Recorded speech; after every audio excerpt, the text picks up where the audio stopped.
Le dialogue de sainte Catherine de Sienne. Éclaircissement sur le don de discernement. Chapitre 6. Comment, si en priant pour une personne, Dieu fait voir à l'âme qui prie que cette personne est dans les ténèbres, on n'en doit pas juger qu'elle est en péché mortel. Venons maintenant au cas dont tu m'as demandé la solution. En priant spécialement pour certaines personnes, voilà quand en oraison, tu vois en l'une une lumière de grâce, tandis que l'esprit de l'autre t'apparaît enveloppé de ténèbres, bien que toutes deux comptent parmi mes serviteurs. Tu n'en dois ni n'en peux conclure que cette dernière est en état de péché grave, parce que souvent ce jugement serait faux. Sache-le bien, il arrivera parfois qu'en priant pour une même personne, tu trouveras en elle une telle lumière, un désir si saint devant moi, que ton âme paraîtra s'engraisser de sa propre vertu, comme le veut l'affection de la charité qui vous fait participer au bien les uns des autres. Une autre fois, il te semblera que son esprit est si loin de moi, si rempli de ténèbres et de tentations, que ce sera pour toi une fatigue de prier pour elle, de porter son souvenir devant moi.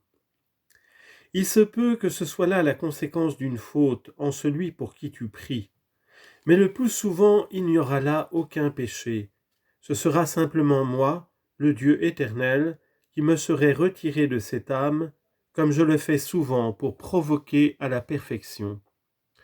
Ainsi que je te l'ai expliqué à propos des états intérieurs.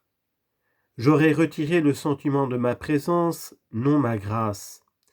Cette âme n'éprouvera plus de douceur, plus de consolation, elle demeurera dans la sécheresse, dans l'aridité, dans la souffrance. Sa souffrance, je la fais sentir à l'âme qui prie pour elle, et cela par grâce et par amour pour l'âme en peine, afin que l'âme qui prie s'unisse à elle pour l'aider à dissiper les ténèbres qui enveloppent son esprit.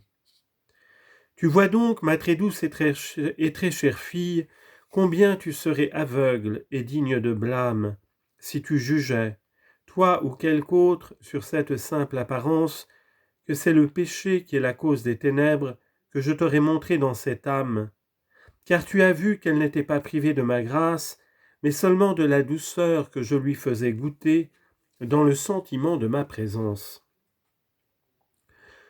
Ce que je veux et ce que vous devez vouloir, toi et mes autres serviteurs, c'est que vous vous connaissiez parfaitement vous-même, afin de mieux connaître ma bonté en vous. Laissez-moi juger les autres, c'est mon affaire et non la vôtre. Remettez-vous à moi du jugement qui m'appartient, et ne retirez du péché d'autrui que la compassion pour le prochain, avec la fin de mon honneur et du salut des âmes.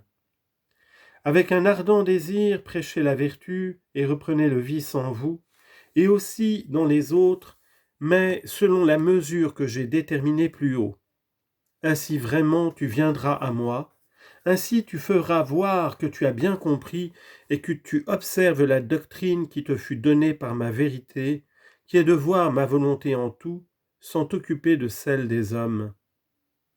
C'est le seul moyen de parvenir à la pure vertu et de te maintenir en cette très parfaite et glorieuse lumière qui est ici-bas le couronnement de la perfection, en te nourrissant à la table du saint désir, de cet aliment que sont les âmes, pour la gloire et l'honneur de mon nom.